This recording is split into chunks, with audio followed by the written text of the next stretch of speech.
चलिए तो सभी लोग जुड़ जाइए। और हमने पीछे की बातें कर ली है, कर्नाटक युद्ध तक हमारा कंप्लीट हो गया था। तो अब आगे स्टार्ट करते हैं उत्तर गुप्त मुगल काल। ठीक है, उत्तर मुगल काल 1707 से 1857। ठीक है, तो यहाँ की बात करनी है हमको। तो पहले कुछ ये देख लेते हैं कि प्रारंभिक मुगल काल के शासक हमारे कौन कौन से थे। तो बाबर 1526 से और 30 तक बाबर का शासनकाल रहा। ठीक है, बाबर कौन, तो मुगल वंश का संस्थापक। अगर क्वेश्चन आता है तो आपका आंसर क्या होगा, बाबर होगा। हुमायूं की बात करें तो 1530 से 56, यानी 30 में बाबर खत्म। और यहाँ पे कौन आ गया, 30 से 56 की बात करें तो हुमायूं। और ये 1540 में 40 से 55 तक शेरशाह सूरी, यानी कि 40 से 55 तक कौन रहा था, शेरशाह सूरी रहा था। तो इसको भी क्वेश्चन को दिमाग में रखना कि 1530 से 1556 तक इसका शासनकाल रहा है। लेकिन हुआ क्या था कि 40 से 55 तक बीच में शेरशाह सूरी ने इसको हुमायूं को हरा दिया था। तो शेरशाह सूरी का शासनकाल आ जाता है। फिर दोबारा से 56 में कौन, तो हुमायूं आ जाता है। ठीक है, चलिए अकबर की बात करें तो 1556 से 600, 1605। ठीक, 1605 तक रहा था। वो जो आया था ना, जो शाही फरमान लेके आया था, तो किसके नाम पे आया था, तो मसरूफ जहांगीर के दरबार में आया था। ठीक है, तो आपका जो हॉकिंस भी आया था वो किसके नाम पे आया था, तो अकबर के नाम से ही शाही फरमान आया था। चलिए फिर जहांगीर आता है। जहांगीर 1605 से 1627 तक।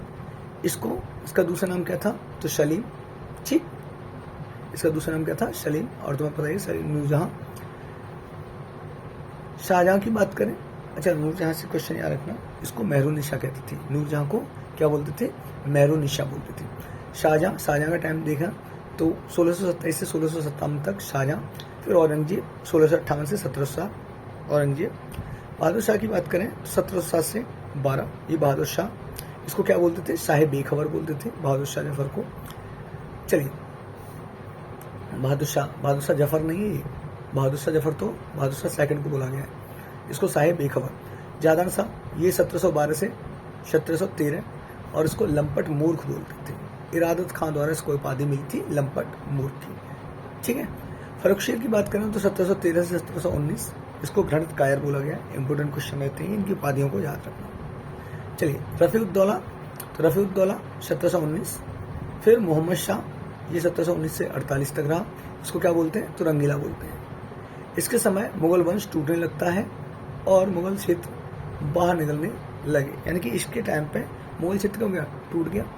ठीक है, और वहाँ से लोग क्या होने लगे थे, यानी अलग अलग तरीके से विद्रोह स्टार्ट हो गया था। अहमद शाह, तो अहमद शाह की बात करें 1748 से 54 तक। ठीक है, और आलमगीर सेकंड, ये आया 1754 से 58। शाह आलम की बात करें द्वितीय की तो 1759 से और 6 तक रहा था ये। ठीक है, 1759 से 6 तक रहा था।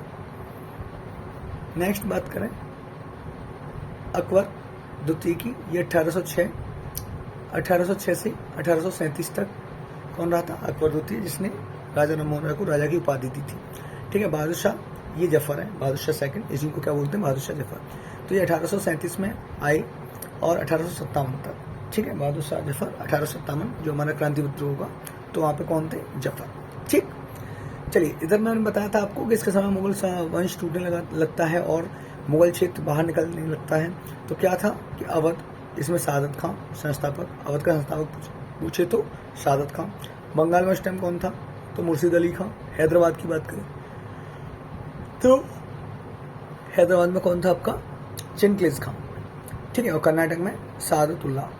ठीक, चलिए बात कर लेते हैं बहादुर शाह फर्स्ट की, क्योंकि हमें 1707 से 1712 मैंने बताया था यहाँ पे शासन कैसा हो गया था, तो ये उत्तर मध्यकाल में शासन कमजोर होने लगता है। तो बहादुर शाह फर्स्ट 1707 से 1712।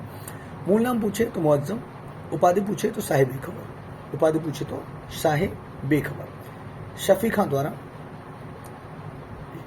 खफी खां द्वारा, और ये खफी खां और इरादत खां, ये दोनों आपके एक ही मतलब एक ही साथ थे। तो खफी खां और इबादत खां दोनों ही द्वारा दी गई थी। जजाऊ का, इसने जजाऊ का युद्ध लड़ा था आगरा के पास। कौन सा युद्ध, तो जजाऊ का युद्ध लड़ा था आगरा के पास। इस युद्ध में इसने अपने भाई आजम खान को, मतलब आजम को हरा दिया।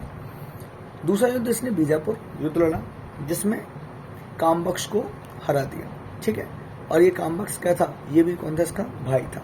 तो अपने भाइयों को हरा रहा था अभी तक। तो दोनों युद्ध उत्तराधिकार के लिए लड़े गए। उत्तराधिकार मतलब यानी कि कौन शासन करेगा, घर में से कौन बैठेगा राजगद्दी पर, ठीक है। यानी कि अपने भाइयों में से बात होती है तो उत्तराधिकार की बात की जाती है। सैषणु शासक था ये। फिर आता है आपका जहादर शाह, और जहादर शाह का जन्म वो पूछता है शासनकाल, तो 1712 में आया और 13 तक रहा, ठीक है। तो इसको शासक बनाने में सहयोग किया किसने, जुल्फिकार खान ने। इसको किसने किया था, तो जुल्फिकार खान ने इसका वो किया था, ठीक है। अच्छा, ये साहिब एक खबर कफी खान ने दी थी। वो जो है ना, वो इरादत खान ने वो जहानार शाह को लंपट मूर्खी, वो यहाँ पे है लंपट मूर्ख, ठीक है। तो इसको शासक बनाने में सहयोग किया किसने किया, जुल्फिकार खान ने किया, जो कौन था, वजीर था। इसने ही शासन चलाया, किसने, जुल्फिकार खान ने ही, जो वजीर था उसने इसका शासन चलाया था। क्योंकि जहादर शाह को क्या बोला जाता था, लंपट मूर्ख बोला जाता था, ठीक है। ये लंपट मूर्ख था। लाल कुमारी एक वैश्या थी जिसके कारण ये चर्चा में रहता था, ठीक है। तो लाल कुमारी वैश्या के कारण कौन चर्चा में रहता था, तो जहादर शाह। सैयद बंधुओं द्वारा फर्रुखियत का सहयोग और जहादर शाह की हत्या कर दी जाती है। तो जो सैयद बंधु थे उनको किंग मेकर कहा जाता था, वो जिसको चाहते थे उसको राजा बना देते थे। फर्रुखियत, इसके बाद कौन आता है, फर्रुखियत 1713 में आता है, 19 तक राज शासन संभालता है।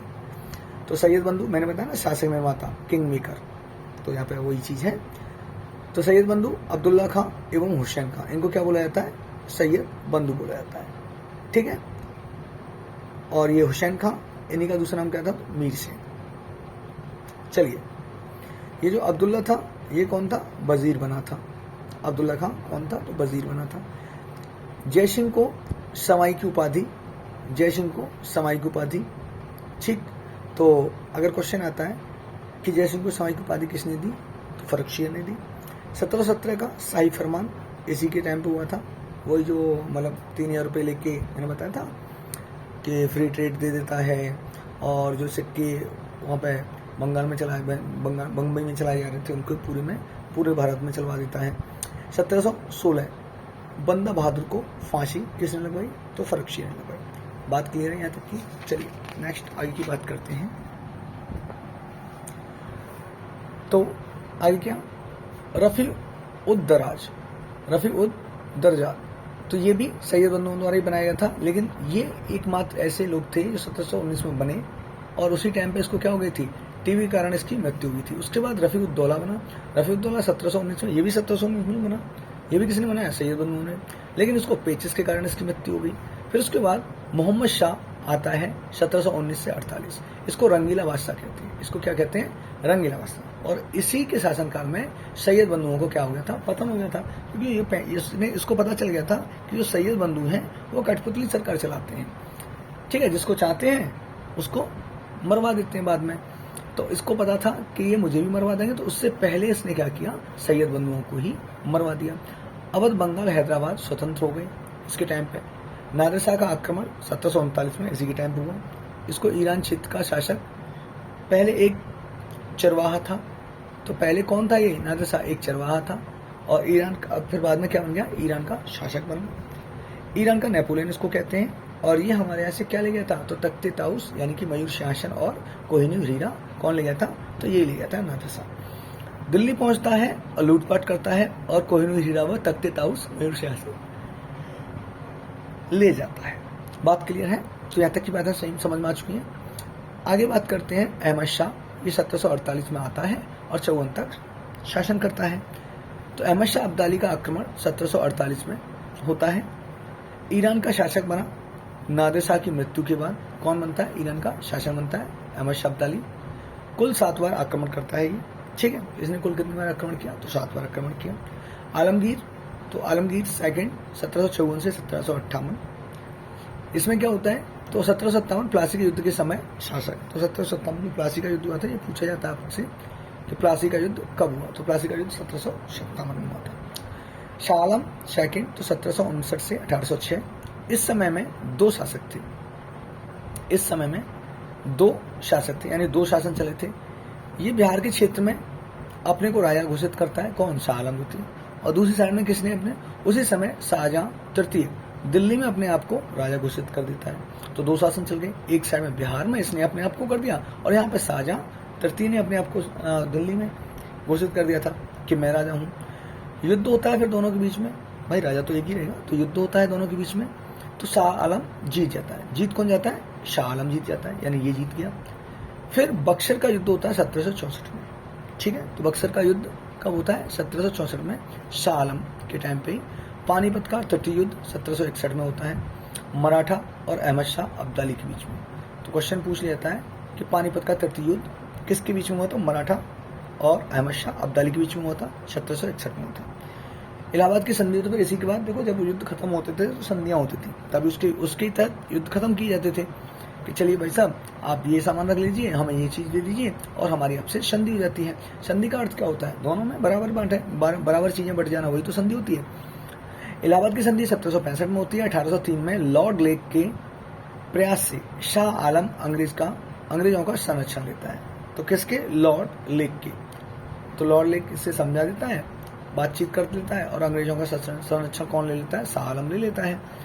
फिर इसके बाद अकबर द्वितीय आता है, 1806 से 1837 तक रहता है, और राजा राममोहन राय को राजा की उपाधि देता है। चलिए नेक्स्ट, बहादुर शाह द्वितीय।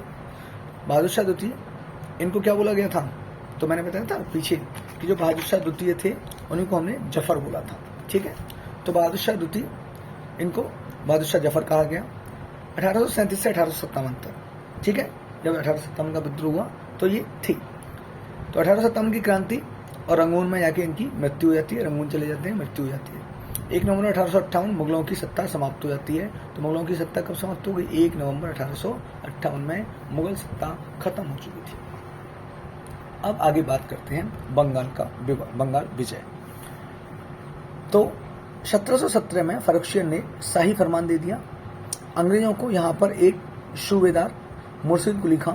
तो अंग्रेजों को यहाँ पर एक सूबेदार मुर्शिद कुली खां 1717 से 1727, ठीक है। 27 में इसमें मुर्शिद कुली खां की मृत्यु होती है। ये मुगलों को नजराना भेजते रहते थे। तो ये अंग्रेज को किसको बनाते हैं? मुर्शिद कुली खां को बना देते हैं। और ये क्या करते थे? तो ये मुगलों को नजराना भेजते रहते थे, यानी मुगल कौन? फर्रुखसियर की सरकार चल रही थी। तो अंग्रेजों की साइड से मुर्शिद कुली खां को क्या बनाया था? सूबेदार बना दिया था। लेकिन जो था, अब अंग्रेज क्या करते थे? ये मुगलों को क्या भेजते थे? तो नजराना भेजते रहते थे, ताकि मुगल गुस्सा ना करें, यानी कि उनको भगाए ना यहाँ से, और उनसे लड़ाई ना करें जब तक कि वो मजबूत नहीं हो जाए। तो मृत्यु के बाद 2 छोटे छोटे शासक बनते हैं। एक था शुजाउद्दीन जो 1727 से 39 तक, और एक था सरफराज जो 39 से 40 तक रहा। जब यह बंगाल में सूबेदार होता है, कौन? सरफराज। जब यह बंगाल में सूबेदार होता है तब वहाँ एक सेना नायक उभर कर आता है, अलीवर्दी खां। सरफराज की हत्या कर दी जाती है। तो सरफराज की हत्या कौन कर देता है? अलीवर्दी खां, ठीक है। सरफराज की हत्या हो गई 1740 में, अलीवर्दी खां इसको हत्या कर देता है। अपने आप को सही साबित करने के लिए 2 करोड़ रुपए मुगलों को दे दिए। तो मुगलों ने बंगाल में सूबेदार के पद पर काम की इजाजत दी। किसको? अलीवर्दी खां। यानी अलीवर्दी खां ने क्या बोला कि मैं सही हूं और मैंने इसकी हत्या जो की है वो सही की है।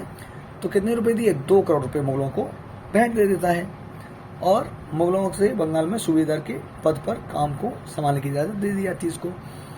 इसने भी चालाकी की और फिर कभी नजराना नहीं भेजा। अब ये क्या करता है? ये नजराना देना इसने बंद कर दिया जो मुगलों को जाते थे, चालाक बन गया। 1740 से 1756, ठीक है। अब बात होती क्या है? इसी के समय एक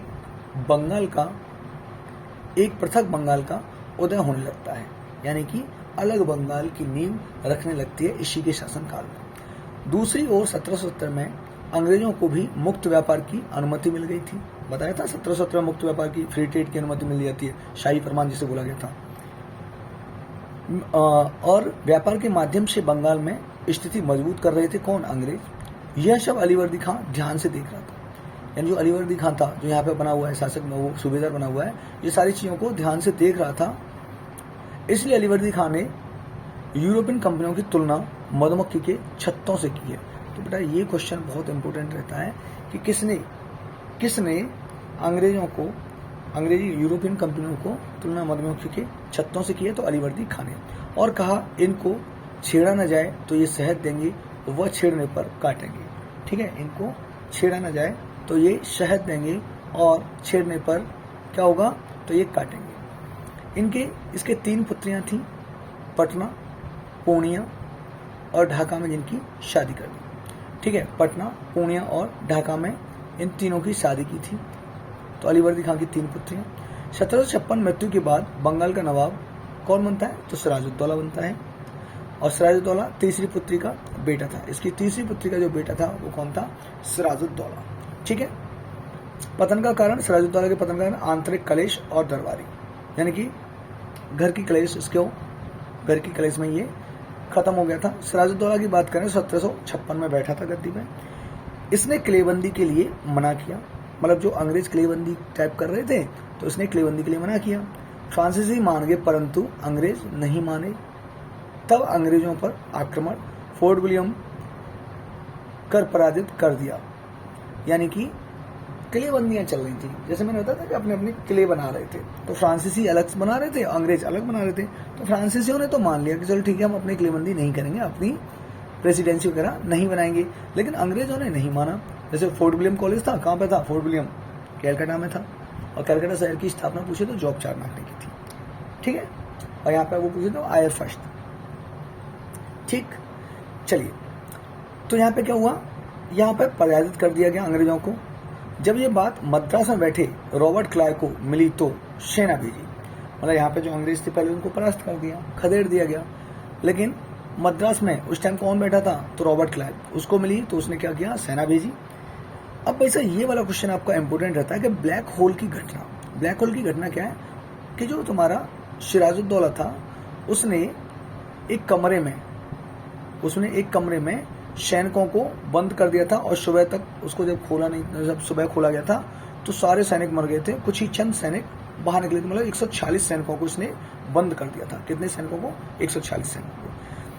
तो ब्लैक होल की घटना, इसको काल कोठरी घटना भी कहते हैं, ये 20 जून 1756 में हुई थी।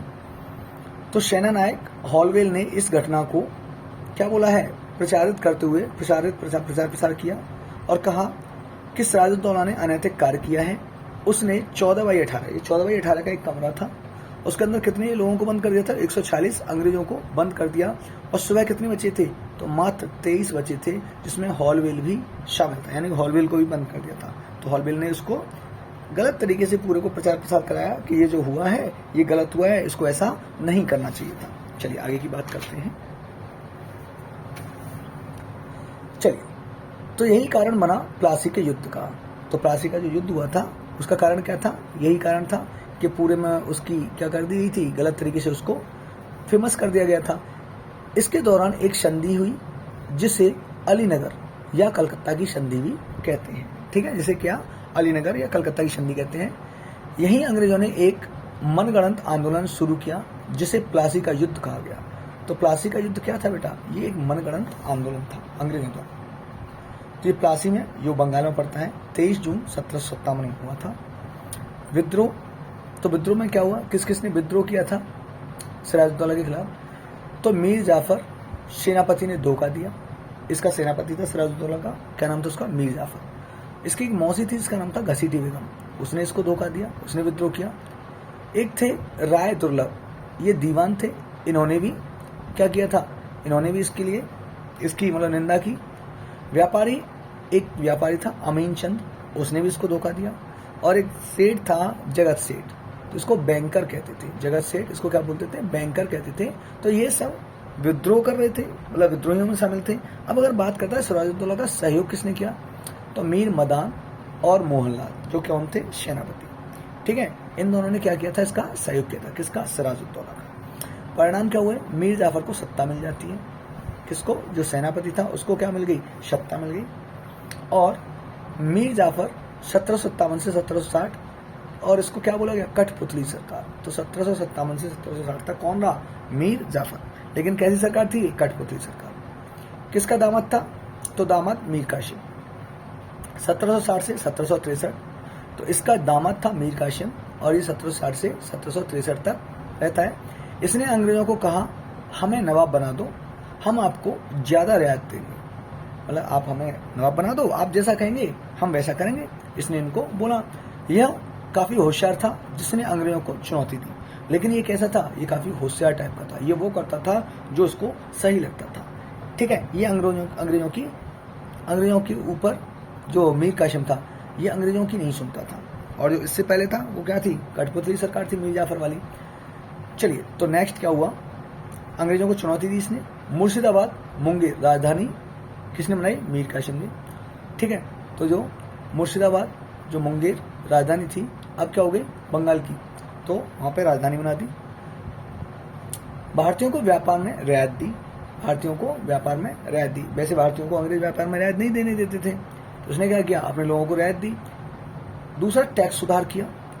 अंग्रेज समझ गए कि मीर कासिम एक महत्वाकांक्षी व्यक्ति है। अंग्रेजों ने जब सारी चीज़ देखी तो अंग्रेजों के दिमाग में आ गया कि ये तो सब कुछ अपने हिसाब से कर रहा है, तो एक महत्वाकांक्षी व्यक्ति है। इसी बीच एक घटना होती है, उस घटना को पटना कांड बोला गया। ये 1763 में हुई। अंग्रेज अधिकारी एलिस ने आक्रमण किया, परंतु वह मारा गया। एक घटना होती है, इसको पटना कांड कहा जाता है। 1763 में एलिस आया और एलिस ने आक्रमण किया, लेकिन उसको मार दिया गया। अंग्रेज गुस्सा हो गए और फिर से मीर जाफर को नवाब बना दिया। किसको, दोबारा से किसको बना दिया, मीर जाफर को, और इसे मीर कासिम को हटा दिया। 1765 तक आपका ये रहता है, फिर इसकी मृत्यु हो जाती है। ठीक है, कौन, मीर जाफर। ठीक, आगे की बात समझिए। इस समय भारत के दो नवाब थे, एक शाह आलम द्वितीय मुगल शासक था और एक शुजाउद्दौला, ये अवध का शासक था। ठीक है, चलिए, इनके पास मीर कासिम पहुंचता है। कौन, मीर कासिम, जो मतलब उन्होंने, अंग्रेजों ने जिसको हटा दिया था, मीर जाफर को दोबारा बना दिया। तो मीर कासिम पहुंचता है और एक त्रिगुट संधि होती है, मतलब 3 गुट मिक्स करके, तो उसे त्रिगुट संधि बोला। तीनों मिलकर अंग्रेजों से लड़ाई करते हैं, जिसे बक्सर का युद्ध कहा जाता है। तो बक्सर का युद्ध में कौन कौन शामिल, तो मीर कासिम, अवध का नवाब शुजाउद्दौला और शाह आलम, ये एक साइड थे और अंग्रेज एक साइड से लड़ रहे थे। तो 22 अक्टूबर 1764 इसे बक्सर का युद्ध कहा जाता है, लेकिन इसमें अंग्रेज ही जीत गए थे, इनकी हार हुई थी। ठीक है, रॉबर्ट क्लाइव, प्लासी की लड़ाई के टाइम पे कौन था, तो रॉबर्ट क्लाइव था। तो 23 जून 1757, ये कौन सी लड़ाई, प्लासी की लड़ाई। ठीक है, अंग्रेजों को कदम रखने का मौका, इसी युद्ध से अंग्रेजों को क्या मिला, पहली बार कदम रखने का मौका मिलता है। बक्सर युद्ध होता है 22 अक्टूबर 1764, बताया था अभी। तो तय कर दिया कि अंग्रेज भारत से जाएंगे नहीं। तो बक्सर का जो युद्ध था, उसने ये बिल्कुल परमानेंट तय कर दिया था कि अब अंग्रेज यहाँ से नहीं जाएंगे और अंग्रेज यहाँ पे अब टिके रहेंगे। बक्सर के युद्ध का नेतृत्व पूछे तो हेक्टर मुनरो ने किया था। बक्सर के युद्ध के लिए जब ये खत्म हुआ तो एक संधि होती है, इसको इलाहाबाद की संधि कहते हैं। और इलाहाबाद की संधि हुई कब, तो 12 अगस्त 1765 में अंग्रेज और मुगलों के बीच में ये संधि हुई। संधि में क्या बातचीत रखी गई, तो बिहार, बंगाल व उड़ीसा अंग्रेजों के पास रहेंगे तथा इलाहाबाद का क्षेत्र और करा प्रदेश जो अवध क्षेत्र है, करा प्रदेश पहले आज की डेट में कौन सा, अवध क्षेत्र में आता है, वह मुगलों को सौंप दिया गया। और 26 लाख पेंशन मुगलों को देना शुरू कर दी। कितने लाख, 26 लाख। तो ये संधि होती है इलाहाबाद की, जिसमें बिहार, बंगाल, उड़ीसा अंग्रेजों ने रख लिए और 26 लाख पेंशन के तौर पर किसको देना स्टार्ट कर दिया, तो मुगलों को। फिर द्वितीय इलाहाबाद संधि होती है, और द्वितीय इलाहाबाद संधि 16 अगस्त 1765 में अवध और अंग्रेजों के बीच होती है। इसमें क्या हुआ, 50 लाख रुपए जुर्माना भरना पड़ा। किनको, नवाब, जो नवाब थे यहाँ पे, तो नवाबों को कितना जुर्माना भरना पड़ा, 50 लाख रुपए जुर्माना भरना पड़ा। साथ में करा और इलाहाबाद मुगलों को दे दिए गए। ठीक है, चलिए अब बात करते हैं मुगलों के बाद बंगाल की स्थिति देखिए। तो 1707 से 1717 कौन रहा, फर्रुखसियर। ठीक है, 1717 से और 1740 की बात करें तो 17 में मुर्शिद अली खां आ गया था, उसके बाद कौन था, अलीवर्दी खां। ठीक, 1740 से 1756 की अगर बात करते हैं तो यहाँ पे सिराजुद्दौला 56 में आ गया, और 57 में प्लासी का युद्ध होता है। प्लासी के युद्ध के बाद मीर जाफर आ जाता है 1757, और 1760 में मीर कासिम।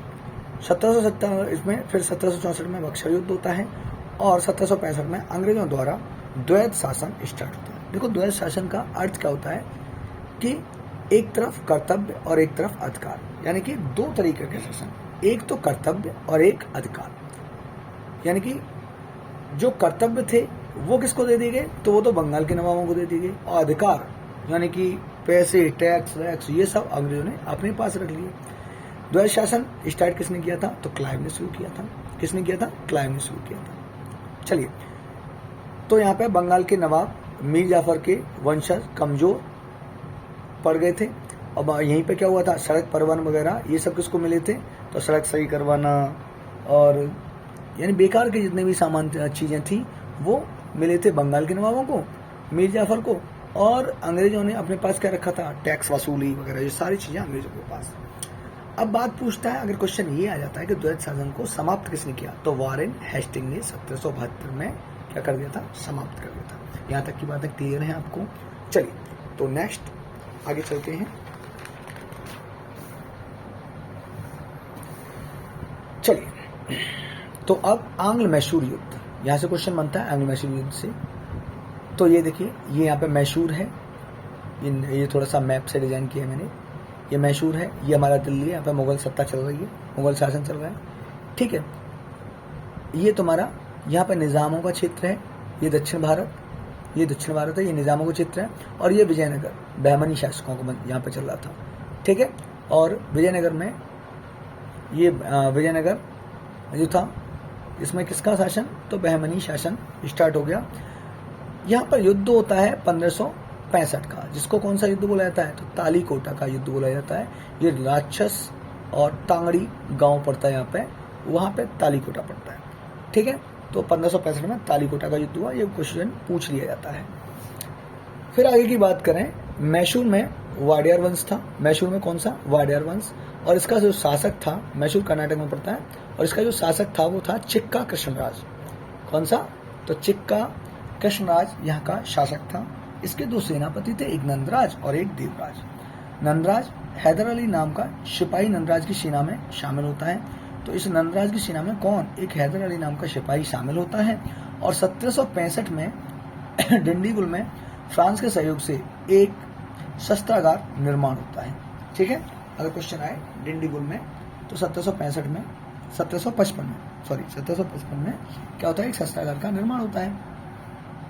1760 में नंदराज की हत्या हो जाती है, और अब शासक कौन बन जाता है, तो हैदर अली।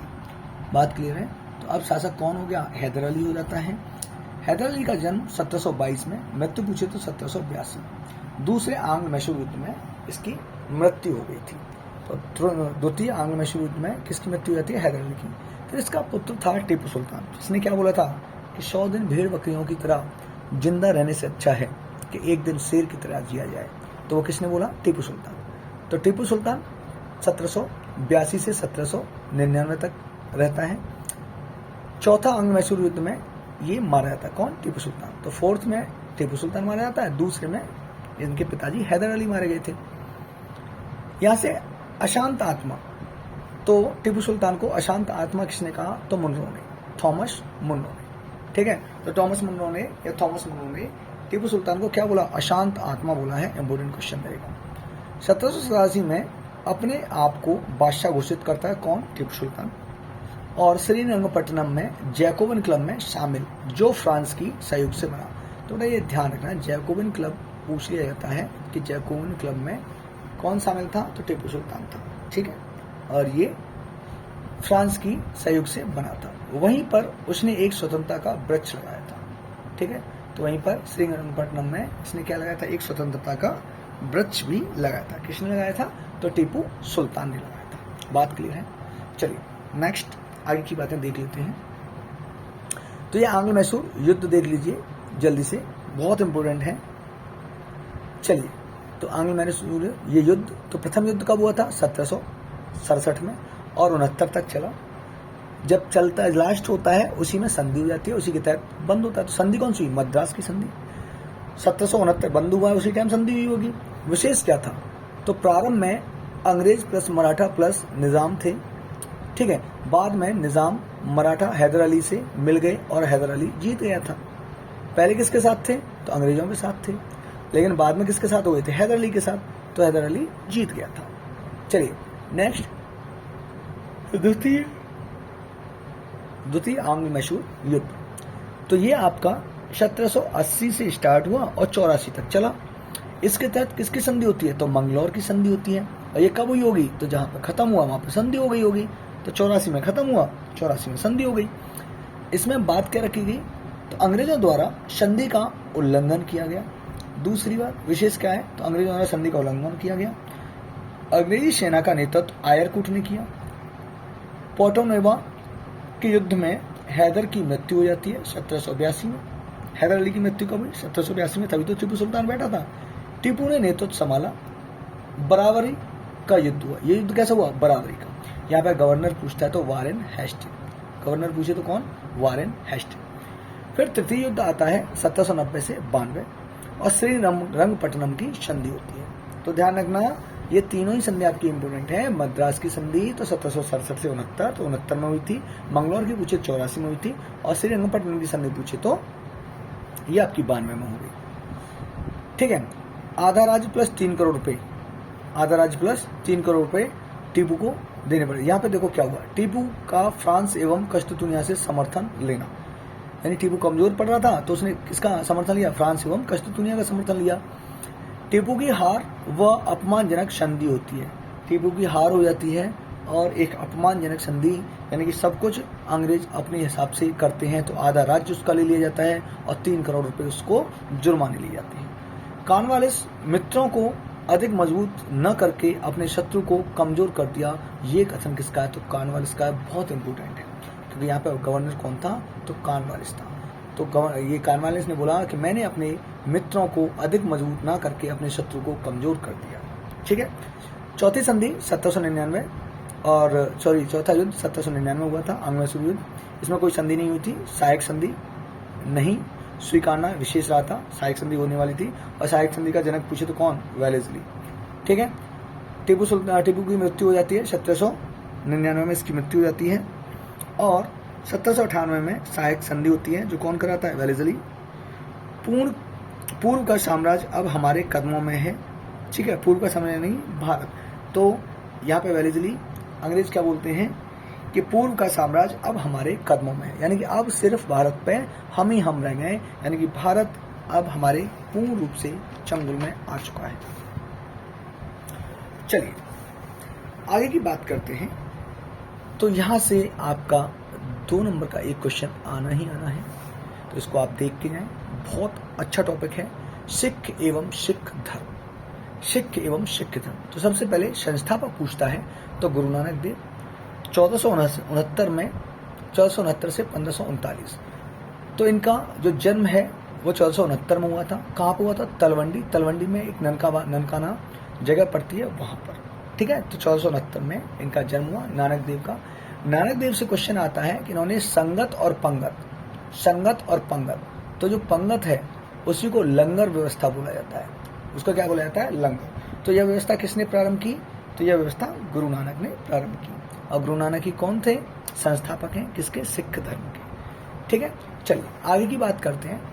दूसरे गुरु अंगद 1539 से 1552। ये क्या थे? शिष्य थे किनके? गुरु नानक जी के शिष्य थे गुरु अंगद। मूल नाम पूछे तो इनका लहना, ये नाम काफी पूछा जाता है। तो मूल नाम पूछे अंगद का तो क्या था? लहना। गुरुमुखी लिपि का आविष्कार किसने किया?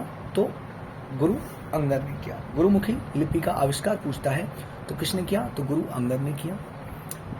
क्वेश्चन आएगा लंगर को स्थायी किसने बनाया? जो लंगर और जो संगत और पंगत, जो पंगत लंगर हुआ करता था उसको अब स्थायी, जो कि मतलब परमानेंट लंगर व्यवस्था चलेगी आपके कहाँ पे? तो जो आपके कौन होते हैं? ये सिख धर्म के। तो सिख धर्म के उनको क्या बोलते हैं आप? तो उनको बोला जाता है, अरे क्या बोलते हैं? गुरुद्वारे। ठीक है। गुरुद्वारा। तो गुरुद्वारा होता है। तो गुरुद्वारे में अब क्या? परमानेंट लंगर व्यवस्था। तो लंगर व्यवस्था को स्थायी किसने बनाया? तो गुरु अंगद ने बनाया। अमरदास। फिर तीसरे गुरु कौन आए? अमरदास। ये 1552 से 1574 तक रहे। अकबर के समकालीन थे। तो ये क्वेश्चन आपका पूछा जाता है कि अकबर के समकालीन गुरु कौन? तो गुरु अमरदास। गोविंदवाल में अपनी गद्दी को स्थापित किया। तो इन्होंने अपनी गद्दी को कहाँ पे स्थापित किया अमरदास ने? गोविंदवाल में। इनकी पुत्री का नाम था बीबी भानी। बीबी भानी को अकबर ने 500 बीघा भूमि दान दी थी। ठीक है, अकबर ने कितनी बीघा जमीन दान दी थी? तो 500 बीघा भूमि दान दी थी। किसको? बीबी भानी को। बीबी भानी के पति का नाम पूछे तो रामदास। ठीक है, नेक्स्ट गुरु यही बनने वाले हैं। तो इसके बाद अब कौन गुरु बनते हैं? रामदास। तो रामदास का शासनकाल पूछता, मतलब रामदास का टाइम पूछता है, तो 1574 से 1581। ये भी अकबर के समकालीन थे। ठीक है, ये भी कौन थे? अकबर के समकालीन गुरु थे। तो अमृतसर नगर उसी भूमि पर बसाया किसने? रामदास। तो रामदास ने अमृतसर नगर उसी भूमि पे बसाया और इसको क्या बोला जाता था? तो रामदासपुर। कौन सी भूमि पे? जो अकबर ने 500 बीघा बीबी भानी को दान में दी थी, उसी पे क्या बस गया? अमृतसर नगर की स्थापना हो गई। किसने की? तो रामदास ने की। रामदासपुर के नाम से इसको जाना जाता है। ठीक है, आगे की बात, गुरुपद पैतृक बन गया। यानी कि अब ये यहाँ से गुरुपद कैसा बन गया? पैतृक, कि मेरा बेटा, मेरे बेटे का फिर बेटा, फिर मेरे बेटे का बेटा, मतलब उसके बेटे का बेटा, सॉरी। ठीक है, तो यहां से क्या होता है? तो गुरुपद पैतृक बन गया, क्योंकि इन्होंने अगले गुरु के रूप में अपने पुत्र अर्जुन देव को चुन लिया। तो अब यहां से गुरुपद कैसा बन गया? पैतृक हो गया। तो नेक्स्ट गुरु कौन बनेंगे? अर्जुन देव बनेंगे। अब वैसा अर्जुन देव से सबसे ज्यादा क्वेश्चन पूछे जाते हैं, सबसे ज्यादा इंपोर्टेंट अगर क्वेश्चन आता है तो अर्जुन देव, यहां से सबसे ज्यादा गुरु, सबसे ज्यादा क्वेश्चन पूछे जाते हैं। तो अर्जुन देव का शासनकाल हमारा 1581 से 1606, 1581 से 1606, और ये भी अकबर के समकालीन। ठीक है, तो ये तीनों ही, रामदास हो गए, अमरदास हो गए और अर्जुन देव, ये तीनों ही अकबर के समकालीन गुरु थे। तो ऐसे क्वेश्चन पूछ सकता है निम्नलिखित से कौन अकबर के समकालीन नहीं था? ठीक, तो जो चौथा होगा वो आंसर होगा। अच्छा, गुरु अर्जुन देव को सच्चा बादशाह कहा जाता था। ठीक है, सच्चा बादशाह। अमृतसर में तालाब के मध्य हरमिंदर साहिब क्या? गुरु, सॉरी, जो गोल्डन टेम्पल है उसका दूसरा नाम क्या है? तो हरमिंदर साहिब। तो इन्होंने क्या कराया? अमृतसर में तालाब के मध्य स्वर्ण मंदिर बनवाया। तो तालाब के मध्य स्वर्ण मंदिर बनवाया। ठीक है, और 1589 में इसका निर्माण हुआ था। किसका? स्वर्ण मंदिर का, जिसका दूसरा नाम पूछे तो हरमिंदर साहिब। 1604 ईस्वी में आदि ग्रंथ की रचना करते हैं। तो 1604 ईस्वी में इन्होंने आदि ग्रंथ की रचना की, और 1606 ईस्वी में जहांगीर द्वारा इनको मृत्युदंड या फांसी दे दी गई थी। बात क्लियर है? तो अगर क्वेश्चन आए आदि ग्रंथ की रचना तो 1604 में, और इनको फांसी इसके द्वारा दी गई, तो जहांगीर द्वारा इनको मृत्युदंड यानी फांसी दे दी गई थी 1606 ईस्वी में। इसके बाद जो गुरु बने वो हरगोविंद बने 1606 से 1645 तक। सिखों में सैन्य शिक्षा प्रारंभ कराई, यानी कि अब इन्होंने क्या किया कि सिखों को लड़ना आना चाहिए, क्योंकि इन्होंने देखा कि इस टाइप से तो ये मुगल हमको मार देंगे। ठीक, तो इन्होंने अब सेना में सैन्य शिक्षा प्रारंभ करवाई। तो अगर पूछा जाए सिखों में सैन्य शिक्षा प्रारंभ किसने कराई? तो हरगोविंद। ठीक है, गुरु हरगोविंद ने अमृतसर नगर की किलेबंदी करवा दी। अब क्या हुआ कि अमृतसर नगर की किलेबंदी, यानी कि चारों तरफ बाउंड्रियां खिंचवा दी। और सबसे इंपॉर्टेंट क्वेश्चन इसका क्या होता है? तो अकाल तख्त का निर्माण कराया। तो अकाल तख्त का निर्माण किसने कराया? तो हरगोविंद, गुरु हरगोविंद ने कराया अकाल तख्त का निर्माण। अकाल तख्त का दूसरा नाम पूछे तो ईश्वर का सिंहासन। क्या बोला गया? ईश्वर का सिंहासन बोलते थे। चलिए आगे की बात। अब हरगोविंद गुरु के बाद हमारे नेक्स्ट गुरु आते हैं हर राय। नेक्स्ट गुरु कौन आते हैं? तो हर राय। तो 1645 से 1661 तक हर राय आए। शाहजहां के पुत्रों में सबसे बड़ा पुत्र दाराशुको और छोटा पुत्र औरंगजेब, दोनों में गद्दी के लिए संघर्ष चल रहा था। किस किस के बीच? शाहजहां के दोनों पुत्रों में, एक दाराशुको और छोटा पुत्र कौन था? औरंगजेब। दोनों में गद्दी के, मैं बैठूंगा या मैं बैठूंगा गद्दी पे। तो इसमें क्या चल रहा था? गद्दी के लिए संघर्ष चल रहा था। इन्होंने दाराशुको को आशीर्वाद दिया। इन्होंने क्या बोला? इन्होंने क्या कर दिया? दाराशुको को आशीर्वाद दे दिया। और दाराशुको को आशीर्वाद दे दिया तो राम राय की जगह अगले गुरु के दाराशुको को आशीर्वाद दिया। बाद में क्या हुआ? राम राय की जगह अगले गुरु के रूप में हरकिशन 6 वर्ष के बेटे को उत्तराधिकारी बनाया, क्योंकि इनकी मृत्यु हो जाती है। तो अगले गुरु कौन बने? हरकिशन। ठीक है, इन्होंने दाराशुको को आशीर्वाद दे दिया था, तो इसी वजह से इनकी बाद में हत्या हो गई थी, यानी कि इनकी मृत्यु हो जाती है। तो इनके बाद कौन बैठे? हरकिशन। 6 वर्ष की आयु में इनके बेटे थे हरकिशन, उनको बैठा दिया जाता है। अब हरकिशन 1661 से 1664, चेचक के कारण इनकी भी मृत्यु हो जाती है। तो क्वेश्चन आता है कि कौन से गुरु जिनकी मृत्यु चेचक के कारण हुई। तो क्वेश्चन बेहद इंपॉर्टेंट रहता है, ऐसे कौन से गुरु जिनकी मृत्यु चेचक के कारण हुई थी। तो हरकिशन, तो गुरु हरकिशन। इसके बाद गुरु तेग बहादुर आते हैं 1664 से 1675। ठीक है, हरगोविंद के पुत्र थे। तो ये कौन थे? हरगोविंद के पुत्र थे, मतलब 61 से 64 हरगोविंद के पुत्र थे। इन्हें पद के लिए उत्तराधिकार, इन्हें पद के लिए उत्तराधिकार हरकिशन ने 6 वर्ष के बेटे को अपने को उत्तराधिकारी बनाया था, जो कहाँ तक थे? 61 से 64। और चेचक के कारण इनकी फिर बाद में मृत्यु हो जाती है। गुरु तेग बहादुर 1664 से 1675 हरगोविंद के पुत्र थे ये। ठीक है, किसके पुत्र थे? हरगोविंद के पुत्र थे, यानी जो वही हरगोविंद जो जिन्होंने सैन्य व्यवस्था स्टार्ट कराई थी, सैन्य शिक्षा स्टार्ट कराई थी। और क्या कराया था? अमृतसर में नगर की किलेबंदी कराई थी और अकाल तख्त का निर्माण कराया था। ईश्वर का सिंहासन इसको बोलते हैं, वही हरगोविंद। तो उन्हीं के कौन पुत्र थे? गुरु तेग बहादुर, उन्हीं के पुत्र थे। तो हरगोविंद को पुत्र थे, इन्हें पद के लिए उत्तराधिकार युद्ध लड़ना पड़ा था, यानी इनको भी किसके लिए? तो पद के लिए उत्तराधिकार युद्ध लड़ना पड़ा था। दिल्ली औरंगजेब ने हत्या करवा दी, दिल्ली में औरंगजेब ने इनकी हत्या करवाई, दिल्ली बुलाकर इनको इनकी हत्या किसने करवा दी थी? औरंगजेब ने। इस्लाम कबूल शीशगंज में हत्या, मतलब इस्लाम कबूल के लिए बोला था और इन्होंने इस्लाम कबूल के लिए मना कर दिया था, तो शीशगंज में हत्या हो गई थी। बात क्लियर है? तो शीशगंज में इनकी हत्या करवा दी गई थी। फिर 10वें गुरु आते हैं, तो गुरु गोविंद सिंह। ठीक है, 10वें गुरु कौन? तो गुरु गोविंद सिंह। इनका टाइम पीरियड पूछता है तो 1675 से 1708। ठीक है, 1675 से 1708। बात समझ में आ रही है यहाँ तक की? चलिए, तो जन्म पूछता है तो 1666 पटना में हुआ था। ठीक है, जन्म पूछता है तो 1666 पटना में हुआ था गुरु गोविंद सिंह का। आनंदपुर नगर की स्थापना गुरु गोविंद सिंह ने की। आनंदपुर नगर की स्थापना किसने की? तो गुरु गोविंद सिंह ने की। 1699 में खालसा पंथ की स्थापना, बेहद इंपोर्टेंट क्वेश्चन, कि खालसा पंथ की स्थापना किसने की थी? तो गुरु गोविंद सिंह ने की थी, और 1699 में की थी। नेक्स्ट क्वेश्चन आता है सिंह एवं कौर की परंपरा। तो सिंह एवं कौर की परंपरा किसने चलाई? यानी कि जो जेंट्स होते थे वो सिंह लगाते थे, जैसे रणजीत सिंह, गुरु गोविंद सिंह, इस टाइप से। और जो लेडीज हुआ करती थी, महिलाएं, वो क्या लगाती थी? तो कौर लगाती थी, बलविंदर कौर, हरमनप्रीत कौर, इस टाइप से। ठीक है, 5 कार दिए।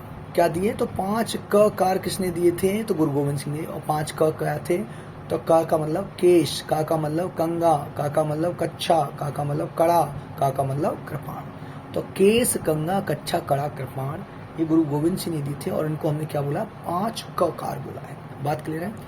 आदि ग्रंथ का पुनः संकलन किया। जो आदि ग्रंथ किसने लिखा था भैया? आदि ग्रंथ पीछे कराया मैंने अभी थोड़ी देर पहले, जब हम क्वेश्चन कर रहे थे तो क्वेश्चन कराया था कि आदि ग्रंथ का निर्माण कराया था। तो अगर आपको याद है तो जल्दी से मुझे बता दीजिए कि आदि ग्रंथ का निर्माण किसने कराया, या आदि ग्रंथ की नींव किसने रखी थी? हाँ जी, ऑप्शन दूं या विदाउट ऑप्शन बताओगे?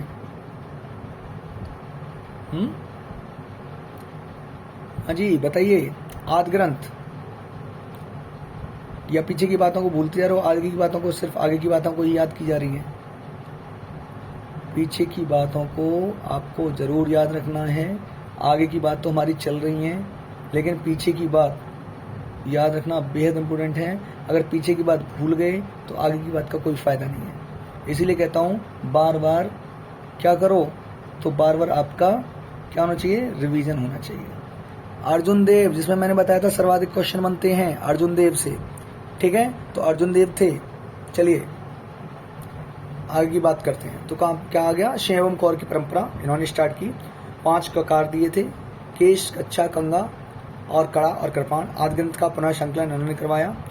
नांदेड़ गोदावरी तट पर 1708 में एक पठान द्वारा गुरु गोविंद सिंह की हत्या कर दी गई। तो कहाँ पे हत्या हुई? नांदेड़ में। ठीक है, गोदावरी के तट पर। आनंदपुर युद्ध में, आनंदपुर द्वितीय युद्ध में फतेह सिंह व जोरावर सिंह, जो आनंदपुर सेकंड युद्ध था, तो फतेह सिंह व जोरावर सिंह युद्ध करते हैं। इन्होंने घोषणा की थी कि अब कोई युद्ध नहीं होगा, गुरु ग्रंथ को ही, मतलब अब कोई गुरु नहीं होगा। तो क्वेश्चन आता है कि गुरु का पद कब समाप्त हो गया? तो गुरु का पद इन्हीं के कार्यकाल में समाप्त हो गया था, क्योंकि इन्होंने क्या बोला था, क्योंकि अब युद्ध स्टार्ट हो गए थे कि मैं बनूंगा या मैं बनूंगा, मतलब गुरु का पद मुझे मिलना चाहिए, मुझे मिलना चाहिए। तो आपस में जब युद्ध स्टार्ट हो गए तो यहीं पर घोषणा की गई कि अब कोई गुरु नहीं होगा और गुरु ग्रंथ साहिब को ही क्या मान लिया गया? गुरु। तो अब सिखों का कोई गुरु नहीं है और गुरु ग्रंथ साहिब को ही वो अपना क्या मानते हैं? गुरु मानते हैं। बात क्लियर है? तो ये हमारा सिख धर्म खत्म हो चुका है, मतलब अब तक गुरु खत्म हो चुके हैं। आगे की बात करते हैं। चलिए, तो अब रणजीत सिंह और आंग्ल सिख युद्ध, रणजीत सिंह और आंग्ल सिख युद्ध। रणजीत सिंह से क्या क्वेश्चन बनते हैं? तो यहाँ पे बंदा बहादुर 1708 में, पहले बंदा बहादुर को पढ़ना बेहद इंपॉर्टेंट है, ये भी इसका भी अहम रोल रहा है, यहाँ से क्वेश्चन आते हैं। तो बंदा बहादुर 1708 से 16 गुरु गोविंद सिंह का प्रिय शिष्य कौन था? बंदा बहादुर, जो गुरु नहीं बल्कि एक सेनापति बनकर उभरा। ये कौन था? ये गुरु नहीं था, क्या बनकर उभरा था? एक सेनापति बनकर। प्रारंभिक नाम पूछे तो लक्ष्मण देव, ठीक है, तो लक्ष्मण देव किसका नाम है? तो बंदा बहादुर का। क्षेत्र पूछे तो जम्मू कश्मीर। और गुरु गोविंद इसे गुरु बख्श सिंह बुलाते थे। गुरु गोविंद इसको क्या बुलाते थे? तो गुरु बख्श सिंह बुलाते थे। ये गुरु गोविंद सिंह का कौन था? सेनापति था। 1716 में फर्रुखसिंह ने दिल्ली में फांसी दे दी गई। 1716 में इसको फांसी किसने दे दी? तो दिल्ली में फर्रुखसिंह ने इसको फांसी दे दी थी, बंदा बहादुर को। नेक्स्ट क्वेश्चन आता है पानीपत की तीसरी लड़ाई। तो पानीपत की तीसरी लड़ाई, अब देखो यहाँ पर अब्दाली, अहमद शाह अब्दाली ईरान से, ठीक है, ये क्या है? मराठा यहाँ पे हार चुकी है। यहाँ पे मुगल शासन चल रहा है, ये मुगल शासन, ये अपना इंडिया की स्थिति बता रहा हूँ साथ साथ। पानीपत की किस लड़ाई में ऐसा कौन सा भारतीय क्षेत्रीय शासन था जो उभर के आया? तो सिख ही था, ठीक है। वो कौन सा शासन वो था? तो सिख ही था। 12 मिसल में संपूर्ण पंजाब बट जाता है। क्वेश्चन आता है कि इस टाइम पंजाब कितने मिसल में बढ़ जाता है? तो 12 मिसल। अब 12 मिसल में इंपोर्टेंट वाले मिसलों को सुन लीजिए। भंगी मिसल पंजाब से अफगान तक था, और एक सुकेर चकिया मिसल। तो भंगी मिसल और सुकेर चकिया यही इंपोर्टेंट मिशन है, 12 के 12 हमें नहीं देखने हैं। तो भंगी मिसल पंजाब से अफगान तक, और सुकेर चकिया मिसल, तो इसी का राजा रणजीत सिंह पूरे सिख समुदाय का सबसे बड़ा नेता बन के उभरता है। तो सुकेर चकिया, तो अगर क्वेश्चन आ जाए कि राजा रणजीत सिंह कौन से मिशन का था, तो सुकेर चकिया मिशन का था, ठीक है। अब राजा रणजीत सिंह को जरा देख लीजिए। रणजीत सिंह जन्म पूछे तो 1780, पिता का नाम पूछे तो महासिंह, ठीक है। भारत के राजा रणजीत सिंह, ये यहाँ पे भारत के राजा कौन? रणजीत सिंह। तो अफगान क्षेत्र का राजा कौन था? जमन शाह। और भारत के राजा रणजीत सिंह के बीच में युद्ध होता है, जिसमें रणजीत सिंह जमन शाह का पीछा करते हुए उसे भारत से बाहर निकालने का प्रयास करता है। उसी समय जमन शाह की 12 तोप चिनाब नदी में गिर जाती हैं, यानी कि जो जमन शाह था अफगान का, तो उसकी 12 तोप कहाँ पर गिर जाती हैं? चिनाब नदी में गिर जाती हैं। रणजीत सिंह तोपों को निकलवाकर वापस करते हैं।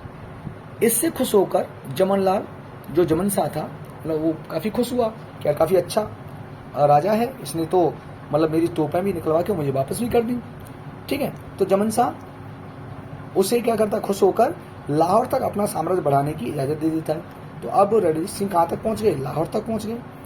तब ये 2 राजधानी बनाता है, एक बनाता है अमृतसर जो धार्मिक राजधानी बनाई, और एक लाहौर जिसे राजनीतिक राजधानी बनाई। किसने? तो राजा रणजीत सिंह। बात क्लियर है? चलिए अब आगे की बात करते हैं। तो एक साइड से तो हमारा क्या सिख मजबूत हो रहे हैं, दूसरी साइड में क्या चल रहा है? तो दूसरी तरफ ये मराठा, यहाँ पे मराठा थे। बंगाल में किसका शासन चल रहा है? अंग्रेजों का, ठीक है। और ये मैसूर, यहाँ पे कौन? यहाँ पर भी अंग्रेजों ने शासन कर लिया है। मैसूर में भी उसको टीपू को हराकर यहाँ पर भी अंग्रेजी आ गए। तो इसी बीच अंग्रेजों के साथ एक संधि होती है, जिसे अमृतसर की संधि कहा जा रहा है। किस किस के बीच में हुई? तो चार्ल्स मैडकॉफ के मध्य हुई 1809 इसके अंतर्गत सतलज के पार का क्षेत्र रणजीत सिंह का व अंदर का क्षेत्र अंग्रेजों के पास। तो भैया रणजीत सिंह के साथ इसी टाइम इन्होंने एक संधि करते हैं, क्योंकि इन्हें लगा अंग्रेजों को, देखो अंग्रेज क्या करते थे, उन्हें जहाँ जहाँ ये लगता था कि अब हमें हमारी यहाँ पे पार नहीं पड़ेगी, यानी कि हमारा यहाँ पे बस नहीं चलेगा, तो वो अपनी चालाकी दिखाते थे और संधि कर लेते थे।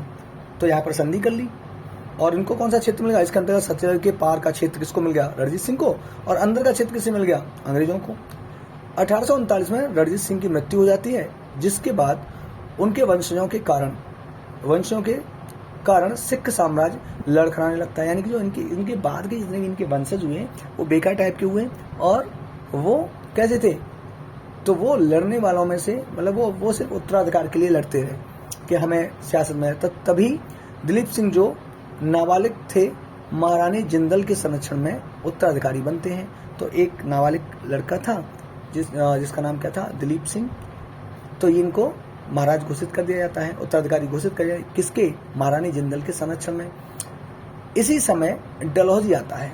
अब भाई साहब भयंकर आदमी आ गया, डलहौजी, व्याकरण नीति, डॉक्ट्रिन ऑफ लैप्स, ठीक है। इसी समय डलहौजी आता है और यहाँ पर 2 आंग्ल सिख युद्ध होते हैं। प्रथम आंग्ल सिख युद्ध 1845 में और 46 में होता है। इसमें 2 संधियां होती हैं, एक तो लाहौर की संधि जिसे 1846 में हुई, और एक भैरोवाल की संधि 1846 में।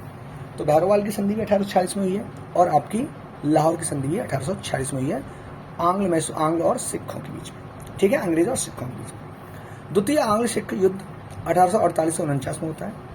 अब इसमें क्या होता है, सिख हार गए और पूर्ण रूप से समाप्त हो गए। अब यहाँ पे सिखों का साम्राज्य खत्म हो चुका। दिलीप सिंह को 50,000 पेंशन देकर ब्रिटेन पढ़ने भेज दिया जाता है। इनको क्या किया, तो 50,000 पेंशन के रूप में देते रहेंगे, और इनको कहाँ भेज दिया, ब्रिटेन में भेज दिया। ईरान के अमीर शाह शुजा द्वारा रणजीत सिंह को दिया गया था, मतलब ईरान के अमीर शाह शुजा, अच्छा ये कोहिनूर हीरा की बात चल रही है, बेटा यहाँ पे ये है कि ईरान के अमीर शाह शुजा द्वारा कोहिनूर हीरे की बात चल रही है, दिया गया था, वह ब्रिटेन की महारानी को भेज दिया गया। तो ये ईरान के अमीर शाह शुजा द्वारा कोहिनूर हीरा, यहाँ पे क्या है, ये कोहिनूर हीरा,